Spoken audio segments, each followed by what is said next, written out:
Hello বিয়ার্স, আসসালামু আলাইকুম। আশা করি আপনারা সবাই ভালো আছেন। চলুন বিয়ার্স, আজকে ভিডিও শুরু করা যাক।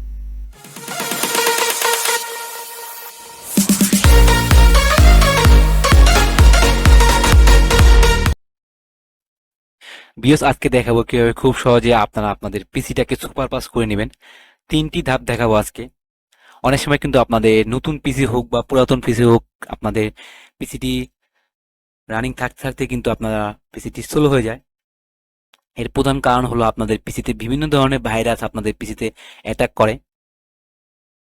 প্রথম ধাপটি হলো আপনারা কি করবেন, আপনাদের ডেস্কটপে যাবেন, এখান থেকে ফাইল ম্যানেজার যাবেন। ফাইল ম্যানেজার যাওয়ার পরে এখান থেকে কি করবেন, বিকজ দিস পিসি অপশনে ক্লিক করবেন।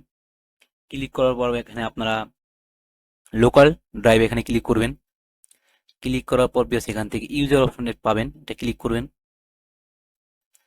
ক্লিক করার পর এখানে কয়েকটি অপশন পাবেন। এখান থেকে কিন্তু আপনার মাইক্রোসফটের যে অ্যাকাউন্টটি আপনার এখান থেকে দেখে নেবেন। দেখুন আমার মাইক্রোসফটের অ্যাকাউন্টটি প্রথমটি, এখানে এইগুলো থাকবে। আপনারা এগুলো ডিলিট করুন, সেক্ষেত্রে কি হবে, আপনার এখানে অ্যাকাউন্টটি মাইক্রোসফট অ্যাকাউন্টটি কিন্তু আপনার ডিলিট হয়ে যাবে। সেক্ষেত্রে সাবধানতার সাথে আপনারা কাজটি করতে হবে। বাকি ফাইলগুলো আপনারা এখান থেকে কি করবেন, ডিলিট করে দিবেন। দেখে দেখে যেই ফাইলগুলো থাকবে আপনারা এখান থেকে ডিলিট করে দিবেন। তারপর দ্বিতীয় ধাপটি হলো আপনারা আপনাদের সার্চ বারে যাবেন। যাওয়ার পরে এখান থেকে লিখবেন রান। লেখার পর এটি ওপেন করবেন। ওপেন করার পর এখান থেকে এই লেখাটি লিখে নেবেন। প্রথমে এই যে শিপ 5 দিলে সেখান থেকে আপনাদের পার্সেন্টেজটা আসবে। আসার পর এখান থেকে টিইএমপি লেখার পর এখান থেকে আবার শিপ 5 দিবেন, সেক্ষেত্রে কি হবে, আপনার পার্সেন্টেজ আসবে।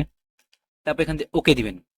ওকে দেওয়ার পর বিয়স এখান থেকে দেখুন আমাদের পিসিতে কিন্তু অনেক ভাইরাস এখান থেকে অ্যাড হয়ে গেছে। এর ফলে কিন্তু আমাদের পিসিটি কিন্তু ল্যাগ করে। এটা সিলেক্ট করবেন। পুরোটা একসাথে সিলেক্ট করার জন্য কি করতে হবে, কন্ট্রোল এ ক্লিক করবেন। ক্লিক করার পর এখান থেকে আপনাদের সবগুলো সিলেক্ট হবে। তারপর এখান থেকে ডিলিট অপশনে ক্লিক করবেন। সাথে সাথে সব ডিলিট হয়ে যাবে।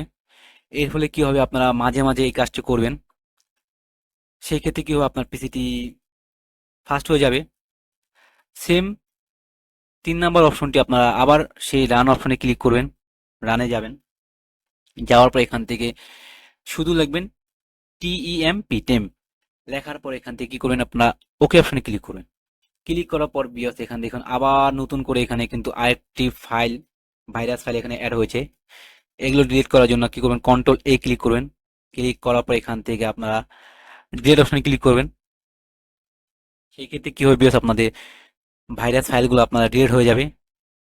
আপনারা 2 দিন পর 1 দিন পর এগুলো চেক করবেন, সেই ক্ষেত্রে আপনার পিসিটি রানিং থাকবে এবং পিসিটি সুপার ফাস্ট হয়ে যাবে। তারপরে এখান থেকে কিন্তু আপনার এগুলো সব ডিলিট হয় না, যারা জানেন না। দেখুন রিসাইকেল বিন এই অপশনে ক্লিক করবেন। ক্লিক করার পরে এখানে সব ফাইলগুলো যা টেম্পোরারি ফাইলগুলো আমরা ডিলিট করি সব এখানে আবার আসবে। ঠিক এভাবে এখানে কি করবেন, এখানে কন্ট্রোল এ ক্লিক করবেন। ক্লিক করার পর এখানে আপনার ডিলিট অপশনে ক্লিক করবেন। ক্লিক করার পর এগুলো সব ডিলিট করে দিবেন। আপনারা 2 দিন পর বা 1 দিন পর দেখুন বিয়স এখানে কিন্তু 1.2 জিবির উপরে আমাদের পিসিটি খালি হবে স্টোরেজ। সেক্ষেত্রে কি হবে, আপনার পিসিটি কিন্তু সুপার ফাস্ট হবে। আর আপনারা চেষ্টা করবেন আপনাদের পিসিটি কিন্তু বিয়স সব সময় যতটুকু সম্ভব খালি রাখতে। আপনার পিসিটি স্টোরেজ যদি হয় 1000 জিবি, সেক্ষেত্রে আপনারা 100 জিবির উপরে খালি রাখবেন। দেখুন আমার স্টোরেজ কিন্তু 111 জিবি, সেক্ষেত্রে কিন্তু আমি 50 জিবির মতো খালি রেখেছি। সেক্ষেত্রে কি হবে, আপনার পিসিটি ফাস্ট হবে, কোনো প্রকার ল্যাগ হবে না।